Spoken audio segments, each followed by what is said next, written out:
Friends, मेरा नाम शुभदीप और मैं आप लोगों को वेलकम करना चाहता हूँ मेरे चैनल में, YouTube channel knowledge is power में। आज हम लोग इनकम टैक्स में एक स्पेशल टॉपिक डिस्कस करने जा रहे हैं सैलरी हेड में, दैट इज लीव सैलरी। तो सबसे पहले एक्सप्लेन करेंगे हम लोग कि लीव सैलरी क्या है, ठीक है। उसके बाद हम लोग वीडियो को स्टार्ट करेंगे, लेकिन सबसे पहले मैं आप लोगों से रिक्वेस्ट करना चाहता हूँ कि मेरे यूट्यूब चैनल को आप लोग लाइक करिए, शेयर करिए और सब्सक्राइब करिए। तो सबसे पहले समझते हैं कि लीव सैलरी क्या है। लीव सैलरी का मतलब देखिए क्या होता है कि हर एक एम्प्लॉय को एक सर्टेन नंबर ऑफ डेज के लिए उसको छुट्टी कंपनी की तरफ से ग्रांट कर दिया जाता है। आप जहाँ पे भी जॉब करोगे आपको एक सर्टेन नंबर ऑफ हॉलीडेज तो आपको मिलेगा ही मिलेगा, अपार्ट फ्रॉम संडेज। संडे को तो छुट्टी रहेगा ही। अब हॉलीडेज आपको इसमें भी मिलेगा, जो फेस्टिवल्स के टाइम पे, दिवाली के टाइम पे, दुर्गा पूजा के टाइम पे, ईद के टाइम पे, तो वो सब नॉर्मल हॉलीडेज हैं।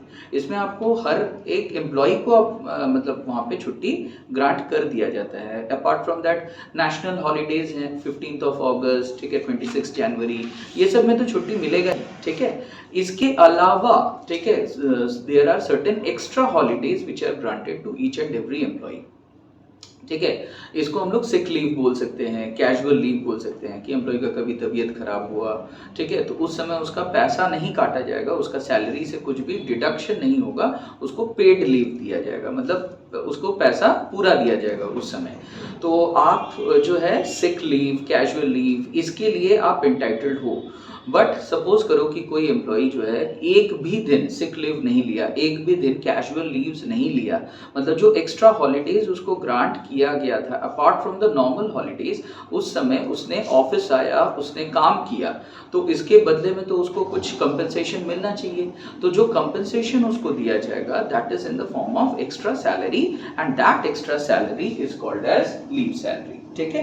तो ये जो लीव सैलरी होता है ये आपको मतलब चॉइस दिया जाता है कि आप मतलब जो है नेक्स्ट ईयर का, मतलब कोई एम्प्लॉय को ऐसा चॉइस मिलता है कि आप सपोज 30 डेज का आप लीव ले सकते थे, एक्स्ट्रा लीव आपने नहीं लिया, तो नेक्स्ट ईयर आप क्या कर सकते हो, आप उस साल का 30 डेज प्लस प्रीवियस ईयर का 30 डेज टोटल आप मिला करके 60 डेज का आप छुट्टी ले सकते हो। तो ऐसा हो सकता है, लेकिन हम लोग यहाँ पे उस पर्टिकुलर एंगल से हम लोग डिस्कशन नहीं कर रहे हैं। यहाँ पे सिचुएशन ये है कि एम्प्लॉय को पैसा दिया जा रहा है। अगर एम्प्लॉय को छुट्टी एक्स्ट्रा ग्रांट नहीं करके उसको अगर पैसा दे दिया जाएगा तो वो हमारे कैटेगरी में, मतलब हमारे लीव सैलरी के कैटेगरी में वो क्वालिफाई करेगा। अगर यहाँ पे ये जो लीव सैलरी है दोस्तों, उसको हम लोग ना दो पार्ट्स में हम लोग डिवाइड करेंगे लीव सैलरी का टैक्स ट्रीटमेंट को। Leave salary which is receive during the term of service, मतलब अगर आपको अपने लीव सैलरी का बेनिफिट नौकरी में रहते रहते ही उठा लिया, मतलब आपने एनकैश कर लिया। अच्छा, लीव सैलरी का मैं बोलना भूल गया था, लीव सैलरी इनकम टैक्स में it is also called as leave encashment, ठीक है, इसको लीव एनकैशमेंट भी कहा जाता है, तो ये याद रखिएगा। तो आप अगर एनकैश कर लेते हो अपना लीव सैलरी को, मतलब पैसा ले लेते हो उसके बदले में during the term of your service, तो इन दैट केस जो है उसका टैक्स ट्रीटमेंट ये है कि वो फुल्ली टैक्सेबल है। तो मैं यहाँ पे ये बोर्ड में इसको लिख देता हूँ, तो इट इज फुल्ली टैक्सेबल, ठीक है, ये पूरी तरीके से ये टैक्सेबल है, चाहे आप गवर्नमेंट एम्प्लॉय हो चाहे आप कोई और एम्प्लॉय हो, ठीक है, it is fully taxable in the hands of all the employees.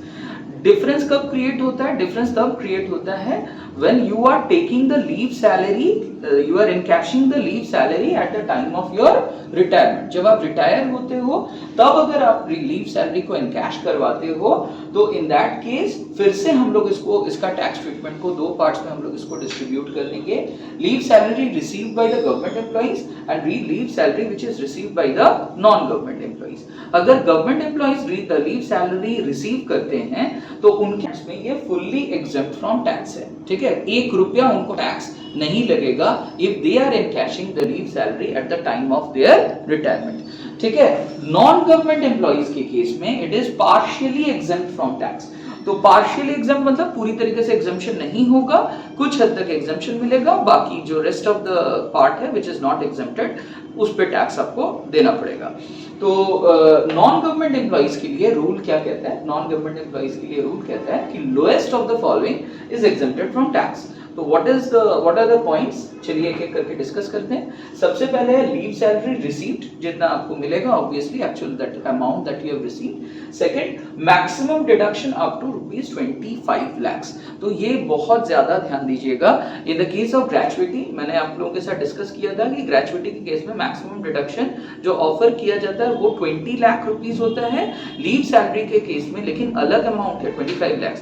तो एज स्टूडेंट्स आप लोग अलग अलग ये जो अमाउंट्स आ रहे हैं ना, इसको स्पेशली आप लोग नोट डाउन करिएगा, क्योंकि हो सकता है आप भूल जाओ, तो बार बार करके आपको रिवीजन आपको करते रहना पड़ेगा। 25 lakhs का लिमिट सरकार ने तय किया है in the case of leave salary as maximum deduction. Third point है कि 10 multiplied by average salary per month for the last 10 months। तो ये आप देख सकते हो, मैं थोड़ा सा इसको कैमरा को ऐसे नीचे कर रहा हूं। तो 10 into average salary per month for the last 10 months, मतलब आपका जो लास्ट 10 months का सैलरी होगा उसका एवरेज आउट करिए। एवरेज आउट करने के बाद वापस 10 से मल्टीप्लाई करिए। अब आपको यहाँ पे कोई स्टूडेंट अगर मतलब उसके मन में अगर ये क्वेश्चन अराइज करे कि सर एवरेज आउट करते समय तो हमने डिवाइडेड बाई 10 किया, टोटल सैलरी लिया लास्ट 10 months का, फिर डिवाइडेड बाई 10 किया, फिर मल्टीप्लाइड बाई फिर से हम 10 किए, तो 10 तो कट जाएगा। तो अल्टीमेटली जो लास्ट 10 months का जो टोटल सैलरी है वही ना आ रहा है।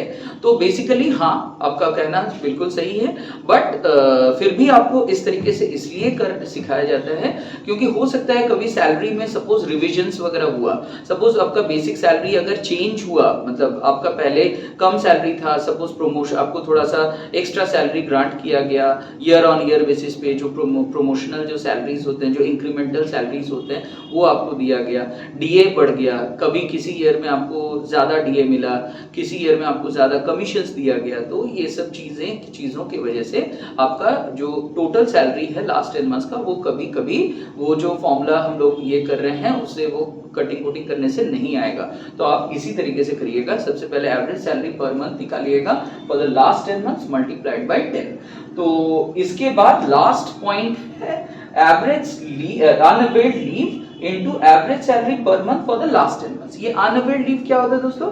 जितना दिन छुट्टी के लिए आप एंटाइटल्ड थे लेकिन आप नहीं लिए छुट्टी, आप काम पे आ गए, तो that is called as the unavailed leave. ठीक है, अनअवेल्ड लीव मतलब those holidays on which you came to your office, you worked in your office, that is called as the unavailed. Unavailed मतलब अवेल नहीं करना, ठीक है, leave को avail नहीं करना, छुट्टी पे काम करना।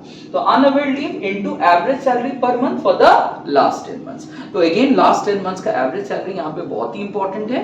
हम लोग डिस्कस करेंगे कि लास्ट 10 months का एवरेज सैलरी को कैसे कैलकुलेट किया जाता है, तो उसके साथ आपको अनअवेल्ड लीव आपको मल्टीप्लाई करना है। तो अब इंपॉर्टेंट पॉइंट्स क्या है इसको याद रखने वाली बात, तो सबसे पहले unavailed leave should be in terms of months. अगर unavailed leave is in days तो आप पहले उसको मंथ्स में कन्वर्ट कर लो, वो आपके लिए ज्यादा बेनिफिशियल होगा। जैसे फॉर एग्जांपल किसी एम्प्लॉय का अनअवेल्ड लीव आया से 60 डेज, ठीक है, 60 डेज आया ड्यूरिंग द टेन्योर। अच्छा, ये पूरा अनअवेल्ड लीव पूरा टेन्योर ऑफ एम्प्लॉयमेंट के लिए हम लोगों को कैलकुलेट करना होगा। आप जितना दिन कंप्लीट आपका जो कंप्लीटेड ईयर्स ऑफ सर्विस है, जब से आप जॉब ज्वाइन किए तब से लेकर के जब तक आप रिटायर हो रहे हो तब तक जो टोटल अनअवेल्ड लीव है उसको एक साथ कैलकुलेट कर लिया जाएगा। तो मान लीजिए किसी एम्प्लॉय का 60 डेज आया, तो आप क्या करो, आपके लिए कैलकुलेशन के लिए बेटर ये होगा कि take 30 days average in a month, तो 60 days is equivalent to 2 months। ठीक है, 60 डेज कितना के बराबर हुआ? 2 महीने के बराबर हुआ, तो आप 2 months कंसीडर करिए। मतलब जो भी आपका अनअवेल्ड लीव है वो अगर डेज वगैरह में है तो convert it into months and then start the calculations. इसके बाद it can not exceed more than 30 days of leave per completed years of service. तो ये गवर्नमेंट ने यहाँ पे रेस्ट्रिक्शन डाला हुआ है। मैं इस पॉइंट को अच्छे से एक्सप्लेन करता हूँ। बहुत सारे कंपनीज ज्यादा लीव सैलरी अलाउ करता है, मतलब ज्यादा दिन का लीव्स अलाउ करता है। तो अगर मान लीजिए कि कोई कंपनी है से एक्स लिमिटेड, वो अपने एम्प्लॉइज को बोला कि तुम 45 डेज का पेड लीव तुम ले सकता है, ठीक है, 45 डेज एक्स्ट्रा लीव लेगा तो हम तुम्हारा सैलरी से कुछ भी डिडक्ट डिडक्ट नहीं करेगा, हम तुमको इसका पूरा फुल पेमेंट हम तुमको देगा। तो 45 डेज गवर्नमेंट का रूल्स एंड रेगुलेशंस में तो 30 डेज अलाउड है, तो वो तो एक्सीड कर रहा है 15 डेज, तो हम लोग उस 15 डेज को कंसीडर ही नहीं करेंगे एज द अनअवेड लीव। हम लोग मैक्सिमम पर ईयर, पर कंप्लीटेड ईयर, हर एक कंप्लीटेड ईयर के लिए 30 डेज ऑफ लीव को ही अनअवेड लीव के हिसाब से हम कंसीडर करेंगे। यानी कि सीधी सीधी बात, 12 महीना में एक महीने को, ठीक है, वो 30 days is nothing but 1 month, तो 30 डेज अगर 1 मंथ है तो 12 महीना में से एक मंथ का आप टोटल आप लीव अगर अवेल कर रहे हो तो वहां पे हम लोग उसको अनअवेड लीव अगर अवेल नहीं कर रहे हो तो उसको हम लोग एज एन अनअवेड लीव हम लोग कंसीडर करेंगे। अगर आपका अनअवेड लीव इफ इट क्रॉसेस से 30 डेज पर ईयर तो हम लोग एक्स्ट्रा नंबर ऑफ डेज को कंसीडर नहीं करेंगे कैलकुलेशन के लिए। थर्ड, सैलरी में क्या क्या लेना है, देखिए, basic salary plus DA plus DP plus commission as a fix percentage of turnover. यहाँ पे आप देखिए डीए में आपको क्या लेना है, डीए तभी लेना है when it forms part of retirement benefit, DP आप ऑलवेज ले सकते हो। तो आई थिंक आपको समझ आ गया। जो इसका न्यूमेरिकल एप्लीकेशंस है, न्यूमेरिकल क्वेश्चंस है, उसको मैं नेक्स्ट कोई वीडियो में मैं उसको बना करके आपको दूंगा। तो प्लीज लाइक करिए, शेयर करिए, सब्सक्राइब करिए मेरे YouTube channel knowledge is power. Thank you.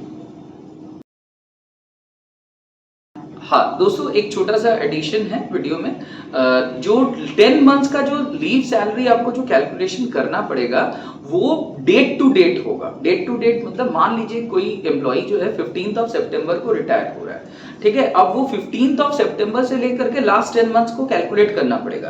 तो आपका जो फर्स्ट मंथ होगा वो 15th अगस्त से 15 सितंबर होगा, फिर 15th July to 15th August second month होगा एंड सो ऑन। इस तरीके से लास्ट 10 मंथ्स आपको जाना पड़ेगा। ये ग्रेचुइटी से थोड़ा सा अलग है। ग्रेचुइटी के केस में क्या होता है, आपको जो लास्ट 10 मंथ्स का कैलकुलेशन करना पड़ता है, वहां पे एम्प्लॉय जिस मंथ में रिटायर करता है उस मंथ को हम लोग कंप्लीटली स्किप कर देते हैं, ठीक है, छोड़ देते हैं। जैसे अगर यही क्वेश्चन हम लोग ग्रेचुइटी के केस में बना रहे होते तो लास्ट 10 मंथ्स के केस में जहां पे वो कवर्ड नहीं है under the payment of gratuity act, तो वहां पे हम लोग क्या करेंगे, 15th ऑफ सितंबर वो 15 डेज का जॉब किया है तो उस दिन वो रिटायर किया 15th ऑफ सितंबर को, तो आप 15 डेज कंप्लीटली स्किप कर देते हो। आपको जो है बैक 10 मंथ्स आपको लेना है, यानी कि आपका फर्स्ट मंथ पूरा अगस्त, फिर नेक्स्ट मंथ सेकंड मंथ पूरा का पूरा जुलाई एंड सो ऑन, वैसे आपको जाना है। बट यहाँ पे ऐसा नहीं है, यहाँ पे completely date to date calculation आपको करना पड़ेगा, तो कैलकुलेशन थोड़ा सा कॉम्प्लिकेटेड हो जाएगा इन कंपैरिजन टू ग्रेचुइटी। तो thank you for listening to me. Please like करिए, शेयर करिए एंड सब्सक्राइब करिए फॉर मेरा YouTube channel knowledge is power.